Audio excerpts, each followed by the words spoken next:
Hey, what's up, guys? Welcome to the channel. This is Aamir. Welcome to yet another video from Ireland. Today, we'll be talking about the Schengen Visa because I recently applied for it and it was just approved. I just got the message. So I thought maybe I should just share my experience with you. Now, this question has been asked in the past that if someone is getting a visa to Ireland, a long-term visa, do they get the permission to move between European countries freely? Answer to that is unfortunately no. So if you're a student or if you're working in Ireland, then you don't get to just freely move into different countries in the European Union. So in order to visit other countries like Spain, France, Germany, you need to apply for a visa known as Schengen Visa. Schengen Visa is the visa that will give you entry into the Schengen area. Schengen area comprises of 26 countries who signed this agreement to keep their borders open for its citizens. So that is the visa that will get you into these different countries. Say if you want to go to Netherlands, a very popular destination, vacation destination with students here in Ireland. However, you will need a Schengen visa to enter Netherlands because it is part of the Schengen area. So what's all the fuss about European Union then?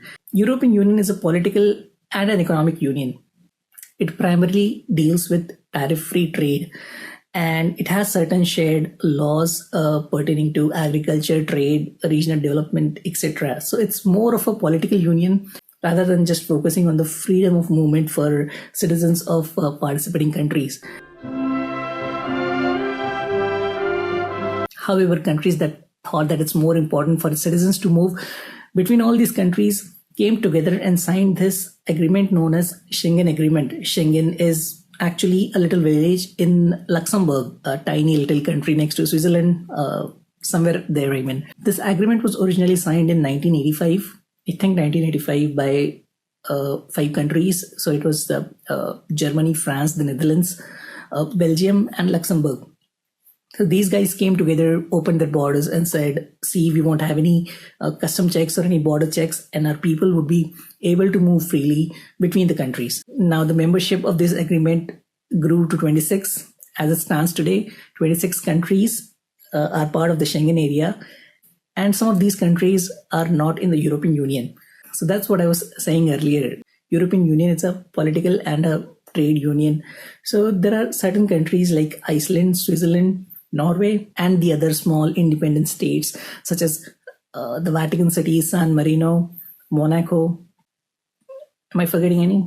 Liechtenstein, it's a small German-speaking country. So the 26 countries that form the Schengen area have this freedom of movement so that the residents in those countries can move without border control or border checks. So why is Ireland not part of it? Primarily because of the UK.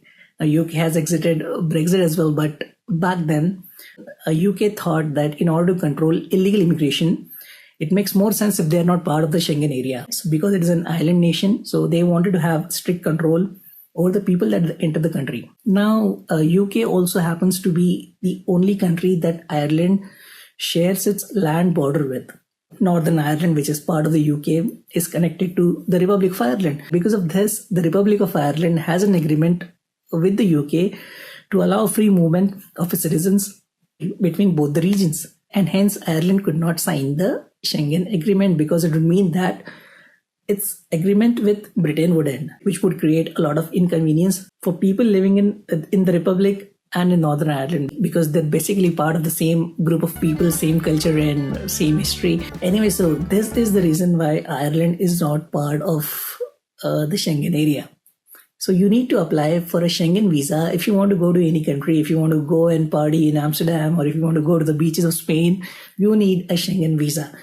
And recently, about last month, I think I applied for a visa to Spain. It got approved. So I'll be traveling. By the time you watch this video, I'll be in Spain, I think. Anyway, so if you want to apply for a Schengen visa, you have to apply it at the embassy of the country where you're going to land. And once you're in that country, you can fly to any country or you can travel to any other country in the Schengen area. Let's say if you want to go to the Netherlands, you apply for a Schengen visa at the Netherlands embassy. And once you travel to Netherlands, you can then travel to Belgium or Germany or France or any other country that you wish to visit, which is in the Schengen area. So this is a little introduction about what Schengen Visa is and why you need it. Personally, I applied for the Spanish visa. It is processed by a third-party company known as BLS Spain.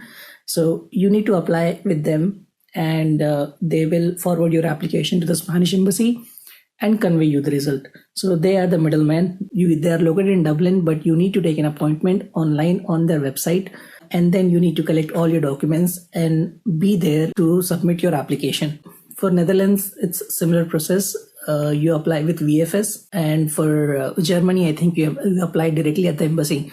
So every country, which would be your port of entry, so every country where you want to go first would have these different processes. So you need to go to their embassy website and find out how they want you to apply, whether it's through a third party contractor or if you can directly apply to their embassy. The visa fee is standard, 80 euros across all the countries. So the Schengen visa would cost you 80 euros. However, there would be service charge and there would be a courier charge, which would mean that the amount of money you spend for visa would come to around 120 euros. I spent about 116 at the Spanish embassy. On their website, it said that I could collect the documents myself, so I could avoid paying for this courier. However, when I went to the BLS Spain office, they said no. There are 2 Indian staff that work there. So they said that's not an option. So I had to pay for the courier as well. I'm not sure what's the reason for that, because of the pandemic, or it's just a way of making some extra money for one of their suppliers. So let me quickly also tell you the list of documents that are needed.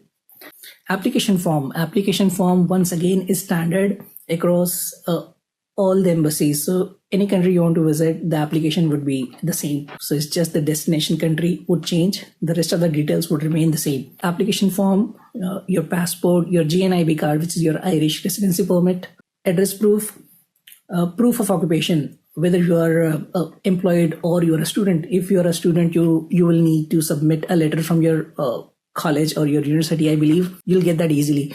I've seen people do that.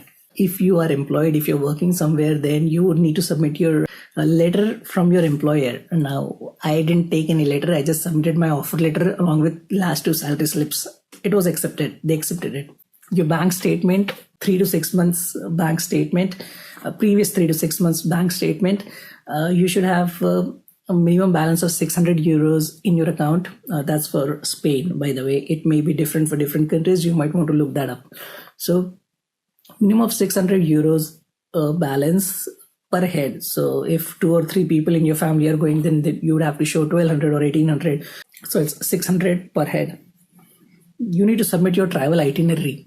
So your flight tickets, your return flight ticket, and your hotel bookings. If you are going to travel to a different country, then you need to show the flight tickets for that country and hotel bookings in that country as well. Travel insurance. Travel insurance is very important. It's possible that when you enter one of these countries, the immigration officer there might ask you to show your travel insurance. I have seen people make this mistake in the past. Once you have a medical insurance in Ireland, it does not always mean that it's valid for other European countries or countries in the Schengen area. So do check that. Otherwise, travel insurance is very cheap to buy online. I think I bought for 25 euros for 10 days. Anyway, so my point is that just make sure that you have the correct travel insurance to travel to one of these countries. Now, the process is pretty simple. Like I said, just book an online appointment and turn up at the office, the embassy or the third party office, and submit your application, and then wait for 2 to 3 weeks to get the result. For Spain, it took about 3 weeks. It was very fast, and I was very impressed, actually. So now all I have to do is pack my bags and take the flight. Anyway, guys, so this is just a short video. I hope you found this helpful. Take care of yourself. Bye-bye.